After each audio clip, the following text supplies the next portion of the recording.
Hello friends, hope you all are doing well and staying safe. Welcome back to yet another video of the Football Mania to bring you all the latest news and exciting updates from the world of football. It was going to be a really intense battle and a very cagey contest at Old Trafford between Manchester United and Tottenham Hotspur.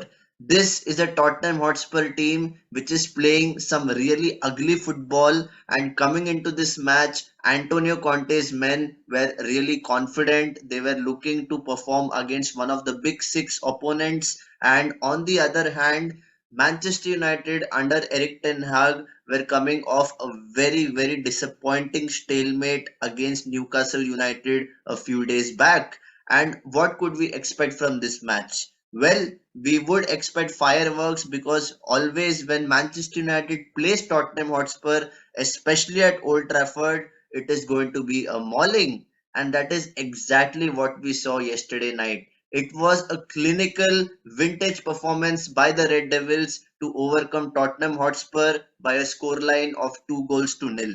And I have to question the tactics of Antonio Conte because once again, his team is so defensive. There are so many frailties, and you still wonder how are they still third on the table with 23 points. That is the big question, and whoever believes in Antonio Conte's project is a maniac because whatever he has done so far is just based on his tactics. He likes to play just one style of football, which is park the bus at the back and put Harry Kane and Heung-min Son up front to do the work. And that has been his success mantra so far this season.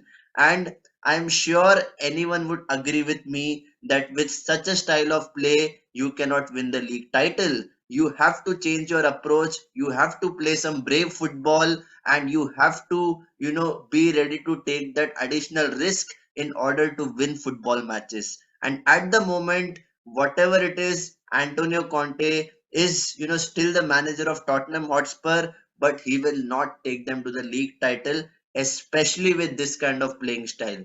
And credit where it is due, Erik Ten Hag's men got their tactics spot on. Erik Ten Hag played with the likes of Luke Shaw and even Diogo Dalot as the wingbacks, and it was really crucial for us to understand whether Cristiano Ronaldo will start once again against Tottenham Hotspur. This is the same opponent against whom Ronaldo scored a hat trick last time out in the Premier League, and it was interesting to see Manchester United starting lineup. They went with Marcus Rashford, Jadon Sancho, and Anthony up top, and Bruno Fernandes playing in the number 10 hole.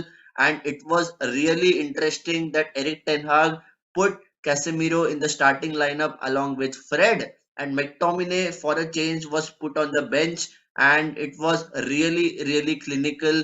Right from the first whistle, Manchester United were dominating the possession. They were spreading the play, they were switching the ball from left to right, and Anthony was getting a lot of space on the right hand side.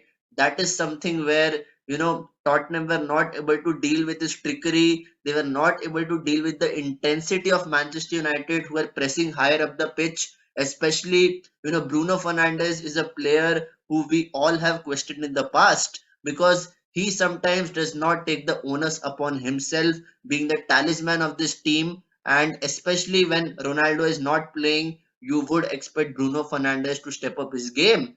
And that is exactly what he did. He did not let his manager down. He was galvanizing the entire team, and the entire team looked like a unit. And I have to big up the likes of Rafael Varane and Lisandro Martinez, who have been a rock for Manchester United. And as long as Harry Maguire does not come back into this team, I'm sure that all the Red Devils will be happy, and they will be hoping that this partnership between Varane and Lisandro Martinez continues for a sustained period and nobody picks up an injury. Because if any one of them gets injured, they are completely going to get destroyed. And David De Gea, for a change, kept a clean sheet, and it was really noteworthy that whenever Varane and Martinez have started, there is that sense of calmness at the back, and David De Gea does not get the ball enough. And we all know that he is not too capable. Whenever he gets the ball, He's not able to distribute the play properly, and that is something which David De Gea has been got wanted for so many matches in a row.